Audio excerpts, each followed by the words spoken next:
नमस्कार, स्वागत है आप सभी का हिस्ट्री 360 चैनल में। मैं रवि कुलरिया, हिस्ट्री लेक्चर राजस्थान से। आज की इस वीडियो में मैं रिव्यू करने वाला हूं डिबेटिंग मॉडर्न इंडियन हिस्ट्री नाम की इस बुक का, जिसको लिखा है सौरव कुमार राय ने। और यूपीएससी के विद्यार्थियों के लिए काफी अच्छी बताई जा रही है ये बुक, इसलिए मैंने इसको मंगवाया और इसको अध्ययन करने के बाद में जो मैंने निष्कर्ष निकाला है उसके बारे में मैं आपको बताऊंगा, और इस बुक में क्या कंटेंट दिया गया है उसके बारे में भी मैं आपको बताने की कोशिश करूंगा। तो आप इसके कुछ पेजेस वगैरह या इसमें जो टॉपिक्स हैं वो आप साथ साथ खुद भी देख पाएंगे। तो चलिए इसका रिव्यू शुरू करते हैं। तो ये मेरे पास हार्ड कवर वाला इसका एडिशन है। पेपरबैक मुझे कहीं मिला नहीं, क्योंकि फ्लिपकार्ट अमेजोन वगैरह पर तो ये मिलती नहीं, किसी और ही वेबसाइट पे थी। और कितने रुपए में ली थी, शायद 400 के आसपास ली थी, मुझे याद भी नहीं है। और 500 रुपये इसका एमआरपी लिख रखा है। और पीछे शेखर बंदोपाध्याय ने, अमर फारूकी ने, सलील मिश्रा ने या सुजाता मुखर्जी वगैरह ने इसके बारे में क्या कहा है वो लिख रखा है। लगभग 200 पेज की ये किताब है। इंडेक्स में आपको इसका दिखाने की कोशिश करता हूँ कौन कौन से टॉपिक्स इसके अंदर दिए गए हैं। ये देखिए 18th सेंचुरी से इंडिया के पार्टीशन तक के। आपको ऐसी किताब नहीं लगेगी जैसे सामान्य तौर पर आप स्पेक्ट्रम पढ़ते हैं या सोनाली बंसल, स्नेहिल त्रिपाठी वाली पढ़ते हैं, पीएल गौतम वगैरह पढ़ते हैं। उस हिसाब की किताब तो ये नहीं है। नहीं है कि आपकी कोई किताब को रिप्लेस करने के लिए है, ये आपके लिए कुछ एक्स्ट्रा ऐड करने के लिए है। और इसमें आपको अलग अलग जो थॉट्स हैं उनको समझने के लिए, और जैसा कि किताब का टाइटल ही है डिबेटिंग मॉडर्न इंडियन हिस्ट्री, ऐसे टॉपिक्स जो डिबेटेड हैं और जिन पर अलग अलग जो स्कूल ऑफ हिस्टोरियंस हैं उनके अलग अलग थॉट्स हैं, उसको एक साथ कंबाइन करने की कोशिश की है।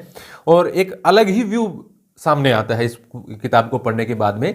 जैसे आप इसमें 1857 का रिवोल्ट पढ़ेंगे, या उसके बाद में नेशन और नेशनलिज्म का टॉपिक पढ़ेंगे, या फिर जैसे सोसाइटी के बारे में पढ़ेंगे, जब आप कास्ट के बारे में या वुमेंस के बारे में या रिलीजन के बारे में आप उसको समझने की कोशिश करेंगे। क्योंकि यदि आप पैटर्न देखें यूपीएससी का मेंस में, खासतौर से बात करूं मैं हिस्ट्री ऑप्शनल की, तो ऐसे ऐसे क्वेश्चन पूछे जा रहे हैं कि विद्यार्थियों को समझ नहीं आता कि इसका आंसर हम कैसे लिखें। तो या फिर वो एक सामान्य सा आंसर लिख पाते हैं उसका, क्योंकि वो इस प्रकार की चीज़ों को समझ नहीं पाते, समय कम रहता है, बहुत सारा लंबा चौड़ा सिलेबस होता है, इतने सारे पेपर होते हैं। तो ये किताब मैं ऐसे विद्यार्थियों को तो रिकमेंड नहीं करूंगा जिनका कुछ ही समय बाद एग्जाम होना हो या उनके पास टाइम कम हो, पहले से आपका मतलब 1 साल बाद या 2 साल बाद का गोल हो, तो ऐसे विद्यार्थी इसको पढ़ सकते हैं। जैसे इकोनॉमी वाला पोर्शन बहुत बेहतर दिया गया है, या लास्ट में इसमें आपको इंडिया के पार्टीशन के बारे में मिल जाएगा। तो इसके मैं कुछ पेजेस आपको दिखा देता हूं। जैसे ये टॉपिक है colonialism, Christian missionaries and religious convergence. इसके अलावा हिंदी उर्दू डिबेट के ऊपर भी इसमें एक चैप्टर है, जैसे ये आ गया। तो आपको इसके अंदर बहुत ही आश्चर्यचकित कर देने वाली जानकारियां आपको देखने को मिलेंगी। और आप इसका कोई भी टॉपिक पढ़ेंगे तो आप सोचेंगे कि इससे संबंधित ये क्वेश्चन आता है और मैं ऐसे लिख के आता हूं, तो मेरा आंसर निश्चित रूप से औरों से अलग ही दिखाई देगा।